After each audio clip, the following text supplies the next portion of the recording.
From beginner to sub-3 marathon in 1 year. Can it be done? Well, that's what you and I are going to be figuring out over the course of these next 14 weeks. So get comfortable and mark your calendars, because December 8th, CIM California International Marathon is where we're going to make it happen.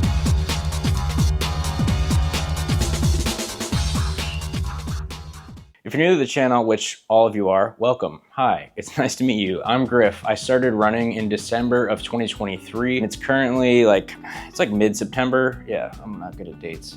If you want to learn more about my running story and my first marathon, I'll link that video in the description, but that's not what this is about. This is about my 14-week build to a sub-3 marathon at CIM, December 8th, 2024. Every week, I'm going to be uploading a video documenting my full week of training, any struggles that I came through, nutrition, just anything that comes to mind, so you can see kind of what it takes and what I'm doing to align myself for this goal. Now, I'm not doing this alone. I did hire a coach. If anyone's familiar with Nick Bear, I'm working with Cunningham Running. Jeff Cunningham is the head coach. Yeah, people going to the deepest, darkest recesses of their soul, and they're running like gosh darn monsters. Let's go! And then Adam is my coach, who's awesome. And they also have a bunch of other coaches on their team. My mindset is I have a very ambitious goal in a very short time frame. I don't know everything about running. I don't have enough time to figure it out. I want to hire somebody that knows way more than I do and just not even think about the programming and work like a dog. With that being said, let's get into the first week of training of this build. Kind of the way that these plans have been structured is Monday is usually a longer run. So we did 8 miles. Then Tuesday was just 6 miles with strides. And then Wednesday was the first workout of the week. It was a track session. The plan for today is just a lactate threshold session for 5 by 1 mile repeats, starting at 7 minutes a mile and then working down to 6 minutes and 40 seconds a mile. Each mile getting a little bit faster. Not too concerned about this one. First kind of like workout of the build. Lactate threshold sessions are usually just like mildly uncomfortable, but it's like a fun level of uncomfortable, whereas like a VO2 max session is just like, you gotta go to a dark place mentally to do those, at least for me. I'm gonna go into Rose Park, which is probably the most popular track where people will run workouts at here in Nashville. I'll either go there to this small dinky like abandoned high school, just two completely different vibes depending on what I'm going for. Wanting a little bit more energy today, some people around, so I'll go to Rose Park. But this other abandoned high school, like the track is not the nicest. Obviously it's abandoned, but I'll usually be the only soul out there, especially early in the morning.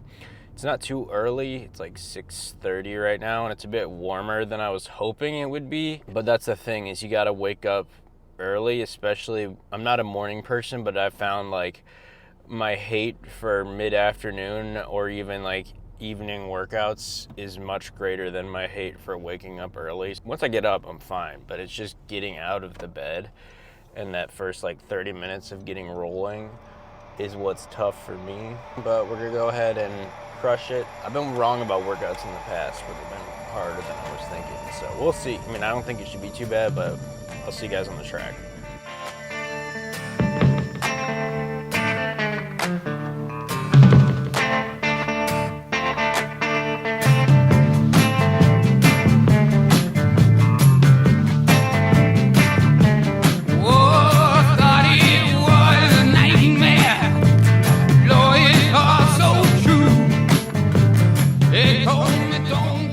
I actually filmed the whole like post-workout raw thoughts, but I realized I still had this thing on time-lapse mode. It's gonna take some time getting used to this, but the first 3 miles were easy. The last two kind of had to dig, especially that last one.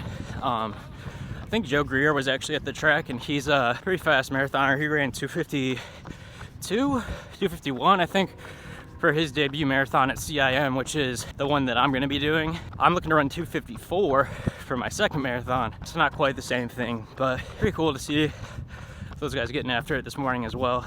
So that went really well. It was a good confidence booster. I'm a big fan of negative splitting, although it's hard for me on the track. My biggest thing is I always start out too fast, especially when it is a negative split. So that's one thing I'm trying to work on throughout all of this build, because that's what I'm gonna have to do for my race day strategy, is start out slow and then slowly get faster and up the pace as we get further into the race so that I don't fall apart completely. On Wednesday, I actually forgot to include this, but I did hit a cold plunge in a sauna session, which my gym has, and I just did my PT exercises while I was in the sauna. A lot of like shin inversions with the band. I mean, it's like 85% healed at this point. I'm just being cautious, being mindful of it, keeping up with the exercises. I actually made a video about that on Instagram, so I'll link that reel in the description if you want to learn more about that injury and how I dealt with it and got through it, and now I'm finally on the other side of it. Thursday was a complete rest day from the weights and the running.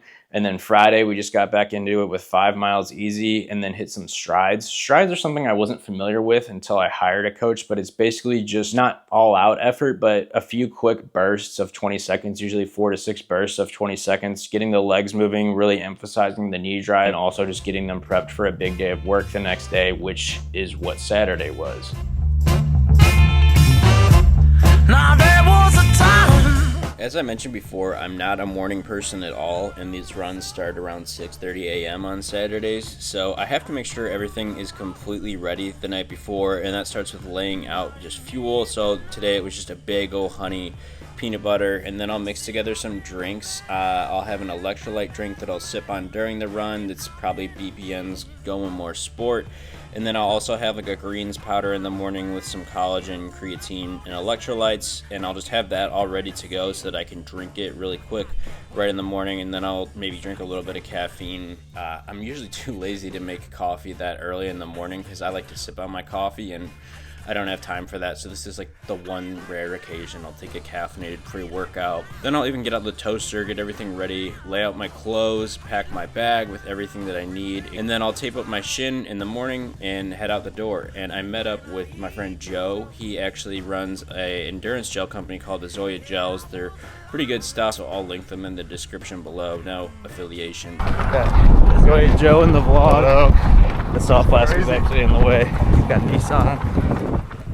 I've been finding that it's a lot easier for me to do these efforts with groups of other people, you know, just especially people that are faster than me. So Joe was kind enough to pace me for these last 5 miles of work, and he was actually coming off an injury himself, and he has run sub-3 before. So I want to be around people that have done what I'm trying to do, get in that mindset, and just, it really motivates me not to quit when somebody's taking the time out of their day to help me with a workout. And that's just what I think of whenever I'm struggling on these longer efforts.